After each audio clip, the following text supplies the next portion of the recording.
har i dag besøg af to mænd, der forventer at få Nobelprisen for et iværksætterprojekt målrettet udviklingslandene. Forretning, siger de, handler nemlig ikke altid kun om penge, men også om at gøre verden til et bedre sted. Velkommen til 9 Finans. Det er dagen, hvor den 63-årige milliardær og multi-iværksætter Richard Branson lægger vejen forbi Odense og København. Branson er i landet for at promovere iværksætteri, og i aften der skal han blandt andet møde Skype-medstifter Morten Lund og stifteren af den unge danske virksomhed Coders Trust, Ferdinand Kjærulf. Og det er jeg har i studiet. Velkommen til dig, serieiværksætter Morten Lund, og til dig, Ferdinand Kjærulf. Du har fået ideen til Coders Trust. Kan du ikke lige kort beskrive, hvad det er forretningsideen den er? Jo, det vi oplever i udviklingslandet, det er, at unge typisk ikke har råd til at tage en uddannelse. Og hvis de så får en uddannelse, så er den ikke særlig god. Og den giver nødvendigvis heller ikke adgang til velbetalte jobs.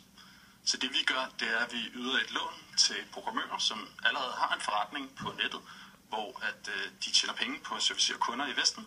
Og så yder vi dem et lån til, at de kan tage en uddannelse og opkvalificere sig. Og med den uddannelse, jamen, der kan de tage mere avancerede opgaver, og på den måde tjene flere penge.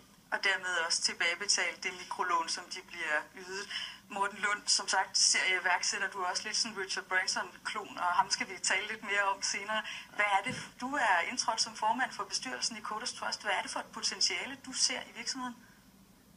Ja, jeg tror bare, at jeg kan godt lide at lave noget, hvor der også er sådan noget lidt Robin Hood over det. Og jeg har siden sådan noget 92-93 siddet og chattet med koder i hele verden og prøvet at finde nogen, der ville lave nogle af mine tossede idéer. Fordi jeg har aldrig rigtig haft råd til det, jeg gerne ville. Men mange af dem har så endt med at blive sådan stående i et eller andet lidt lavt stade uddannelsesmæssigt og også kompetencemæssigt, fordi så kunne de bare få opgaver der. Og så er der Ferdinand ihærdigt nok igennem 4 år har givet og rodet med det her, og jeg har ikke altid syntes, det var lige smart, det han sagde. men han er så blevet ved med at modellere på ideen. Og jeg kan så se nu, det vil virke at give et lån til nogle mennesker, som måske arbejder for $3-4 i timen. Altså der er matematikken jo ret god, hvis man kan tage dem fra og få $4 i timen til at få $8 i timen, så er det jo, så går det jo fra måske at være på nogenlunde eksistensminimum til at kunne købe et køleskab, og måske en lille bil. Det er meget simpelt, det vil jeg gerne være med til. Og hvis alt går efter planen, så udruller I så, eller opstarter virksomheden i Bangladesh her i 2014. Og jeg har læst mig til, at I har fået Grameen Bank med i projektet, og det var dem, som i 2006 fik Nobelprisen for mikrolån. I hvert fald var der nogle af dem, der var bag det. Hvorfor har det været så vigtigt at få dem med ombord? Det har været vigtigt at få Grameen med, fordi de har erfaring med mikrolån fra slummen i Bangladesh. Men det vi har mulighed for nu, det er at bringe det på nettet og gøre det tilgængeligt for uddannelsen af programmører, hvor der er et meget større potentiale i forhold til at øge deres indtjening.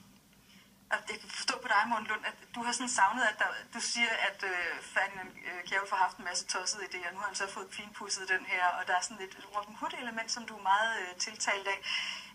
Som sagt, bag det her projekt, så er der ikke kun drømmen om profit, men også om, hvordan man skaber en bedre verden. Og vi talte lidt sammen om introen på Finans i dag, og du siger, at vi drømmer ikke bare om at få finanskrisen, vi drømmer, eller vi håber faktisk, og vi forventer også at få den. Prøv at fortælle, hvad er det for en Nobelpris, du drømmer om, eller forventer at få?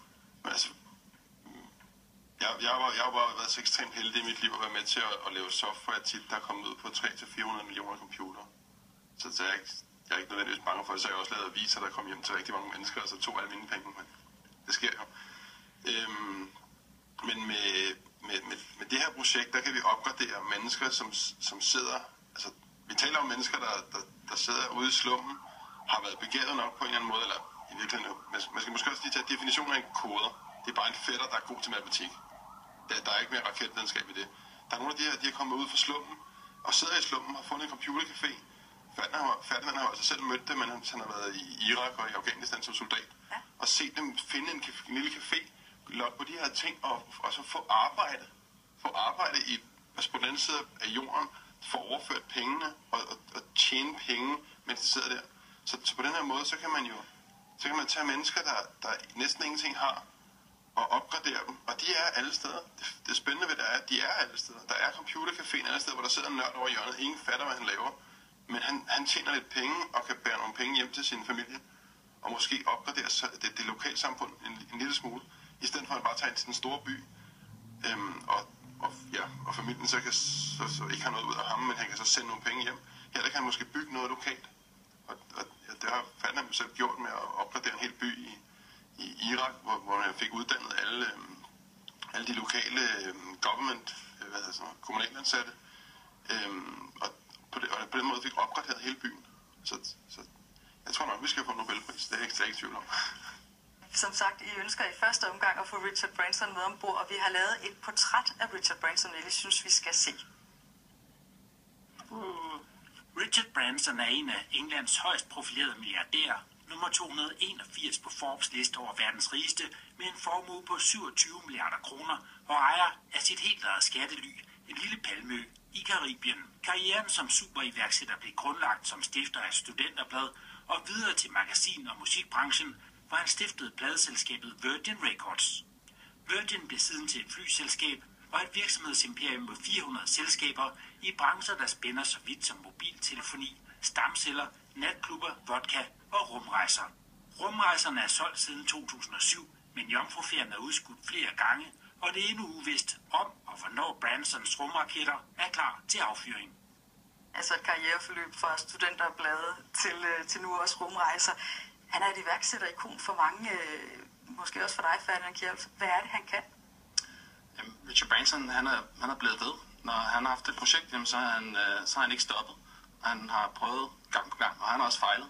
Men han er blevet ved, og det har bare gjort, at han har lavet rigtig store projekter og gjort en forskel for rigtig mange mennesker.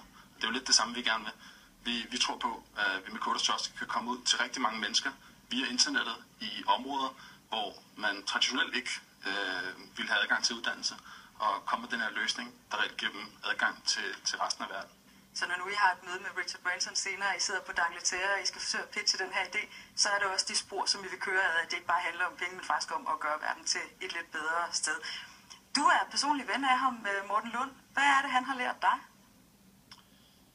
Jamen altså, jeg ved ikke, han har lært mig næsten alt i forhold til, jeg læste hans bog, da jeg var 22-23 på en skiferie, og har været besat af at kontakte ham i alle mulige former, og så skulle man faxe til ham, og det har ikke været muligt. Men så var jeg jo så heldig at komme med på et ride med Skype, som tog mig op i nogle andre luftlag, hvor jeg egentlig heller ikke vidste, om jeg hørte hjemme. Men så begynder de jo selv at ringe sådan nogle typer som ham, og så har han spurgt, om jeg vil hjælpe ham med nogle, specielt noget med nogle miljøidéer. Noget som blev til The Carbon War Room, som faktisk er et super fedt projekt, men han har jo det her, altså han tænker så stort, det kan man også se, når man ligesom går ind i at lave rumrejser. Men han tænker så stort i mange sammenhænge. For eksempel så meget af hans charity, det der hedder Virgin Unite,